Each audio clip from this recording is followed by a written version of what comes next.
안녕하세요 친구들. 오늘은 선생님과 함께 세계의 여러 나라 음식에 대해 알아보고자 합니다. 우리 친구들이 다른 나라를 여행하게 된다면 꼭 그 나라의 대표적인 전통 음식을 먹어봤으면 좋겠어요. 오늘 선생님과 함께 세계의 여러 나라 음식 한번 알아보도록 할까요? 먼저 우리나라를 알아보도록 하겠습니다. 대한민국에 대해서 알아볼 텐데 먼저 대한민국의 수도, 종교, 공용어, 국화, 위치에 대해서 알아보고 그 다음 우리나라의 전통 음식도 알아보도록 할게요. 먼저 우리나라의 수도는 친구들이 잘 알고 있는 것처럼 서울입니다. 그리고 우리나라의 종교는 개신교도 있고요, 불교도 있답니다. 그리고 우리나라가 사용하는 대표적인 공용어는 한국어이고요. 우리나라를 대표하는 국화는 무궁화입니다. 그리고 우리나라는 아시아 동쪽 끝에 위치하고 있다고 합니다. 그럼 대한민국의 전통 음식은 무엇일까요? 우리 친구들 그림을 보면 알 수 있을까요? 맞습니다. 김치입니다. 우리 친구들은 김치를 좋아하는 친구들도 있고 또 김치가 너무 매워서 싫어하는 친구들도 있겠지만 우리의 전통 음식을 자랑스럽게 여기고 많이 먹는 우리 친구들이 되었으면 좋겠습니다. 자, 그럼 한국의 전통 음식 김치라고 했는데요. 김치는 어떤 음식일까요? 김치는 소금에 절인 배추나 물을 고춧가루와 젓갈 등으로 버무린 다음에 발효시켜서 만드는 한국의 전통 음식이라고 합니다. 김치에 주로 넣는 재료에 따라 배추김치가 될 수도 있고요. 또는 무김치가 될 수도 있고 파를 넣는다면 파김치가 될 수도 있겠죠. 이렇게 여러 가지 종류가 있고요. 지역마다 넣는 재료와 만드는 법도 다르다고 합니다. 경상도에서 만드는 김치가 다르고 제주도에서 만드는 김치가 다르고 전라도에서 만드는 김치가 다 다르다고 합니다. 요즘에는 고춧가루가 들어간 빨간 김치를 많이 먹잖아요. 하지만 고춧가루가 없던 시절에는 하얀 백김치를 주로 먹었다고 합니다. 우리 친구들이 이런 지식을 갖고 김치를 먹으면 또 좋을 것 같아요. 그럼 우리나라의 전통 음식 김치 어떻게 만들어졌을까요? 겨울에 채소를 구하기 어려웠던 시절이 있대요. 그 시절에 사람들은 무나 배추를 소금에 절여 항아리에 넣은 다음에 땅속에 묻어 저장했다고 합니다. 그리고 추운 겨울에 꺼내서 먹었다고 하는데요. 왜 소금에 절인 다음에 항아리를 넣고 그걸 땅속에 묻었을까요? 뒤에 보니까 공기와 접촉하지 않아 상하지 않는다고 하네요. 그리고 겨울 내내 일정한 온도를 유지할 수 있어 언제 먹어도 싱싱한 김치를 맛볼 수 있다고 합니다. 그리고 겨울이 다가오기 전에 우리가 한꺼번에 많이 담는 김치를 그렇죠, 김장이라고 합니다. 아, 김치가 이렇게 만들어졌군요. 우리 친구들도 이런 정보를 알고 김치를 먹으면 좋을 것 같습니다. 그럼 다음으로 다른 나라 전통 음식 알아보러 갈까요? 다음의 나라는 몽골입니다. 몽골의 수도는 울란바타르라는 곳이고요. 종교는 라마 불교입니다. 또 공용어는 하르 몽고로라는 공용어를 사용하고 있으며 국화는 연꽃, 불교의 영향을 받은 연꽃이라고 합니다. 그리고 우리나라와의 거리는 2000km 정도 되는데요. 비행기로 3시간이면 몽골에 도착할 수 있다고 합니다. 그럼 몽골의 전통 음식은 무엇일까요? 버덕이라고 합니다. 우리 친구들 버덕 들어본 적 있나요? 몽골의 전통 음식은 버덕이라고 했는데요. 버덕은 어떤 음식일까요? 버덕은 대표적인 몽골 전통 음식인 통 바베큐라고 합니다. 초원에 사는 들쥐 일종인 타르박이나 지금 그림이 보이는 이 동물이 타르박이거든요. 이 타르박이나 염소의 목을 자르고 뼈와 내장을 꺼낸 다음에 동물의 가죽 안쪽을 뒤집어서 그 안에 뜨겁게 달군 돌을 함께 넣어 익혀서 먹는다고 합니다. 그러면 버덕의 겉모습이 많이 징그럽겠죠. 하지만 이 징그러운 그 보기와는 다르게 맛이 너무 맛있고요. 음식이 완성되기까지 오래 걸리기 때문에 몽골에서는 귀한 손님이 오시거나 특별한 날에만 먹을 수 있는 음식이라고 합니다. 아, 몽골의 전통 음식, 버덕은 이런 음식이군요. 그럼 몽골의 전통 음식, 버덕은 어떻게 만들어졌을까요?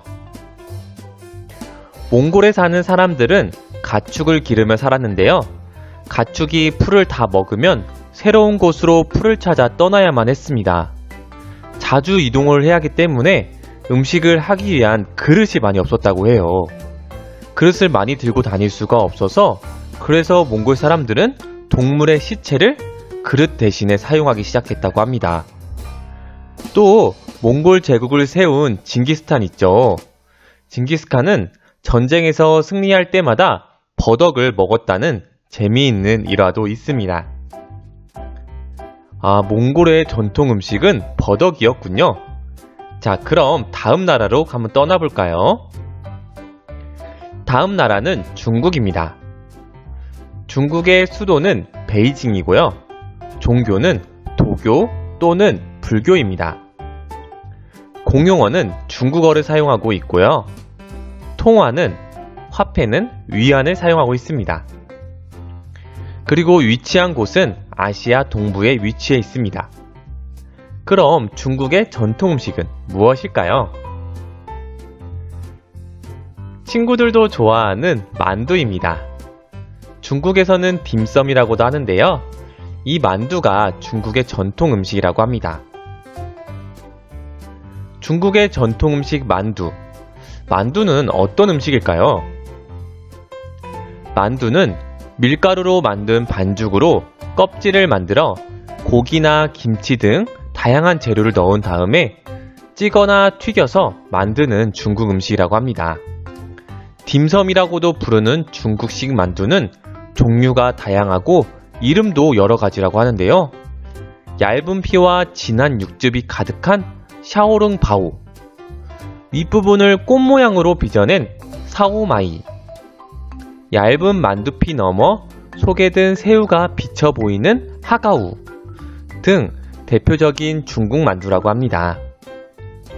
중국인은 밥 대신에 만두를 먹기도 한다고 하네요.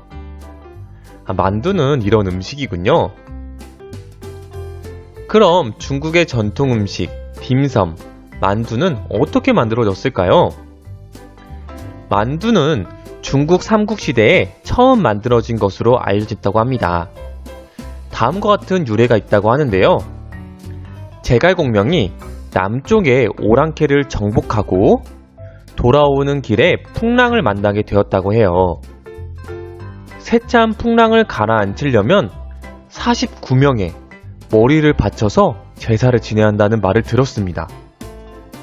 그런데 제갈공명이 생각하니까 그러면 49명의 머리를 바쳐야 된다는 건 죽여야 된다는 거잖아요.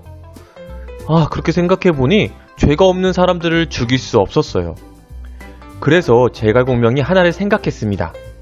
밀가루 반죽에 고기와 야채를 넣고 사람의 머리 모양으로 빚어서 제사를 지냈다고 해요. 그랬더니 놀랍게도 풍랑이 가라앉혔다는 이런 설이 있습니다. 중국의 만두가 이런 설로 만들어졌군요. 우리 친구들이 만두를 먹을 때 이런 유래를 알고 먹으면 더 재미있고 맛있게 먹을 수 있겠죠. 자, 그럼 다른 나라로 한번 떠나보도록 할까요? 우리 친구들이 만두를 먹을 때 이러한 유래를 알고 먹으면 더 좋을 것 같습니다. 그럼 다음 나라로 떠나볼까요? 다음 나라는 일본입니다. 일본의 수도는 도쿄이고요. 종교는 신도 및 불교 등이 있다고 합니다. 공용어는 일본어를 사용하고 있고, 그리고 통화, 화폐는 엔이라는 단위의 화폐를 사용한다고 합니다. 위치는 동아시아 한반도의 동쪽에 위치한 일본입니다. 그럼 일본의 전통 음식은 무엇일까요? 일본의 전통 음식은 스시입니다. 일본의 전통 음식 스시는 어떤 음식일까요? 스시는 식초로 간을 한 밥 위에 각종 생선이나 김, 달걀, 채소 등의 재료를 얹어 만드는 일본의 대표적인 음식입니다. 한국에서는 초밥이라고도 부르죠. 이 스시의 모양과 종류는 여러 가지인데요.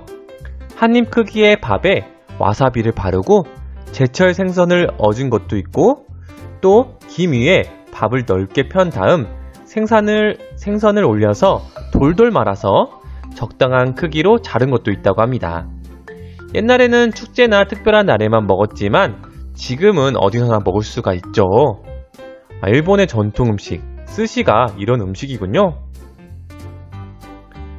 다음은 일본의 전통 음식 스시, 어떻게 만들어졌을까요? 스시는 상하기 쉬운 생선을 오랫동안 보존하기 위해서 생선과 곡물을 함께 넣어 발효시킨 것으로 시작되었다고 합니다. 이렇게 시작되었군요. 일본은 섬나라여서 다양한 해산물을 구하기는 쉬웠지만 신선하게 보관하기는 어려웠다고 해요. 바다 근처가 아닌 산림 지역의 사람들은 해산물을 맛보기가 힘들었다고 합니다. 생선을 먹기 위해 자연 발효하는 방식을 활용하다가 냉장고를 비롯해 음식 보관이 발달되면서 지금은 신선하게 먹을 수가 있죠. 오늘 선생님과 함께 네 나라를 배워봤습니다. 대한민국, 중국, 몽골, 일본의 나라의 전통 음식을 배워봤는데요. 우리 친구들은 어느 나라에 나가서 어떤 음식을 먹고 싶나요? 한번 생각해보면 좋을 것 같습니다. 그럼 다음 시간에 또 만날게요. 안녕.